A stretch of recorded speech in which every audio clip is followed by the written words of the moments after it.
Hi guys and girls on YouTube, and welcome to my channel. I've got this expensive Neff built-in microwave and the customers complained that these buttons on the front don't work. So first let's take a look at the model. It's a H11WE60N0G/06. Now, bin of Neff parts are going to be through the roof. But when you actually look inside, it's all of Chinese manufacturer. If we look on the control panel there, can you see the manufacturer there? Midea, just there. So it's actually just a cheap one wearing a Neff badge on the front, but the parts are going to be through the roof. Now, like I said, the customers complained that when you turn it on, these don't work. So my gut feeling is telling me it's this keypad that's faulty. But the problem is, last time I had a keypad in the Samsung microwave oven, I had a bad experience because it was just some buttons on the front not working, and I changed the keypad, and it turned out it wasn't this, it was actually the control panel. So although it looks like on this Neff a problem with a keypad, I'm thinking twice about this now. Now obviously in this, the keypad is a lot cheaper than the control panel. Well, actually you can't just buy the keypad, you've got to buy all this front. This isn't a separate part. So I go to my supplier, I price up this front panel, and what I see makes me think twice. The front panel isn't in stock, it's 2 weeks delivery, but the control panel, they've got about 12 in stock for next day delivery. Now, based on the assumption that if something was a pretty common fault, you'd have lots in stock, that's telling me to think twice now about ordering a front panel. I've got to look again at this control panel. So let's take a look at the fault first. Just make sure everything's plugged back in, yeah, because I've spent quite a while on this. We'll turn it on, and the first thing it comes up with a load of zeros. Now if you turn them, that's actually cooking time. But when you press the start button, nothing happens. So we can input the cooking time, but none of these other buttons, like the clock button, that doesn't work. Now if you leave it like that now, it'll just sit like that forever. If we power it down again, wait a few seconds, and then we power it up again, let's observe what happens. So it's come on, that button there, you press that to set the clock. Now if you look, the clock button, the set clock button, has just lit up on its own, just like somebody has pressed that button. Now that's lit, we can set the clock. Now the fact that that lit up on its own indicates there's probably a fault with a keypad, but I'm thinking twice now. Why has my supplier not got this keypad in stock, but he's got 12 control panels? So let's get this out and have a look. Right, so I've got this out. Now if you order this touchpad, this is what you get, this whole lot. So we turn it upside down and have a look. You can see there's a chip on the back of there which you can't get to because it's all glued together. I've tried to look what number that chip is. I can't really see it because I thought I might be able to get a data sheet for it, but that's proved impossible. Now it only comes out on here on 5 wires. I've actually had a close look on the control board here, and I've worked out that these wires are positive, negative, no connection, and 2 left. Now the 2 left are probably serial data and serial clock, going from this chip up to the microprocessor, which is under the display where you can't see it. Now there is activity on the what I think is the clock and the data, but that doesn't really tell you anything. So what I've made a decision is, rather than order this, because I'm starting to lean now towards a control panel. When you order a control panel, you get that, and you also get this board here with the relays on and the power supply, which I've unscrewed. So what I've done is I've unplugged this out of the front panel, and I've tried it again, and with that unplugged, it's got exactly the same symptom. The clock indicator on here just lights up on its own without this keyboard actually connected at all.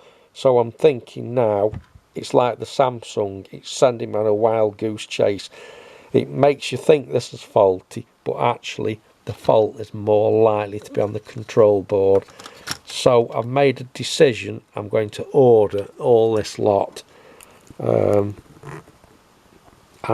just take it from there and see what happens. I'm making this video so you don't make the same mistakes as I do if you get one of these in for repair.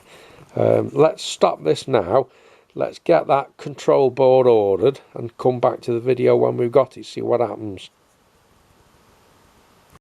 Right, so the new board's arrived. Let's have a look what we've got. Right, there we go. So that's your power supply. That's the bit with the display and the micro, and that's the selector where the button goes. And if you look on there, my dear. So even though it's just a relative, I would imagine this is a relatively cheap part. I've had to pay an awful lot of money for this because the microwave is Neff branded. Right, well, there's only two choices. It's either going to work or it's not going to work. Let's get it fitted in and see what happens. Right, well, that's the new board in. Wish me luck. Well, what about this? Guess what happened? Let's turn it on. Comes on with a clock.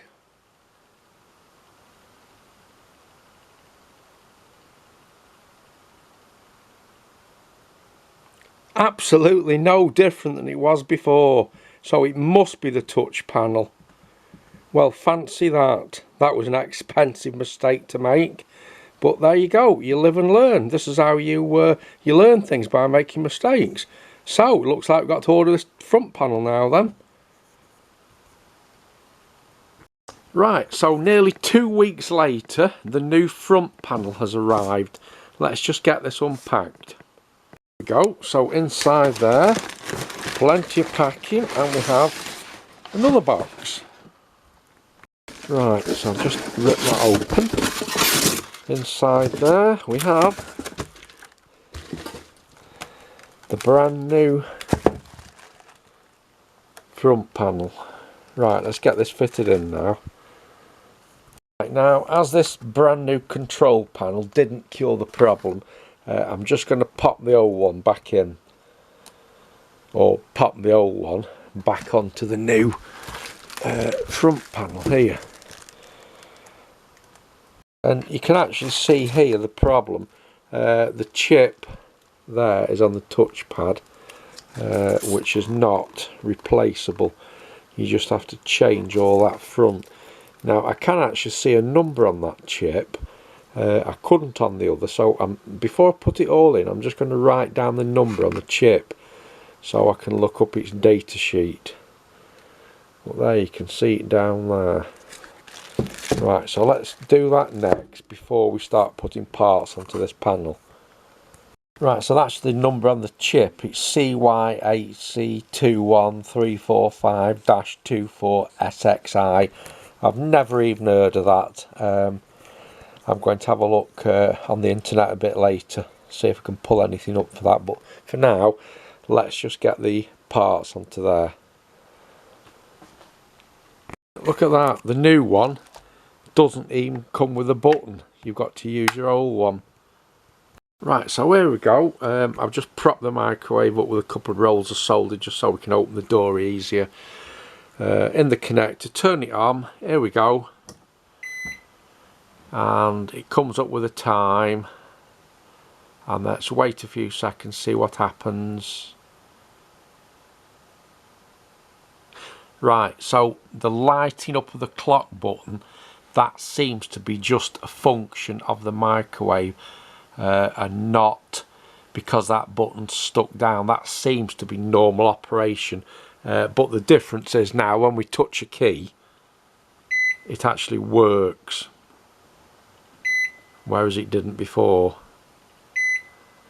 So you press that and then the start button's flashing. It wants you to press that like that. Stop.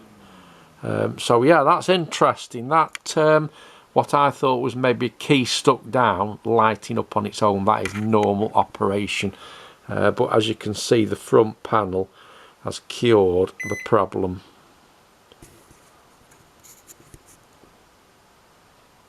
Right, so what I'm going to do is on this front panel here, I'm just going to scope pin 4. Let's just have a quick look, pin 4. And if you look there, we've got some sort of data train. Now, I don't know whether that has been sent to this panel or it's this panel sending back to the micro.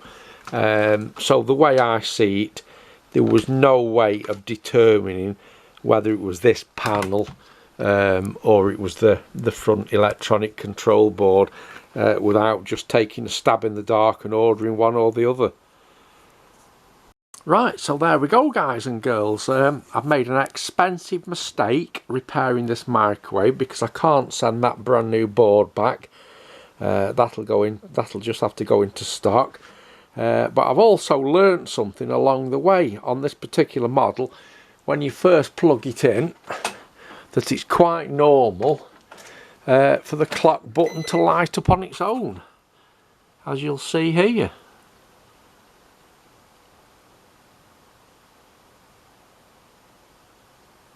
Yeah, it just lights up on its own like it did before. The difference is the keypad's working now. I put a cup of water in so we can test it, because you must never run a microwave with no load. 1 minute, 800 watts, starts flashing, and there you go.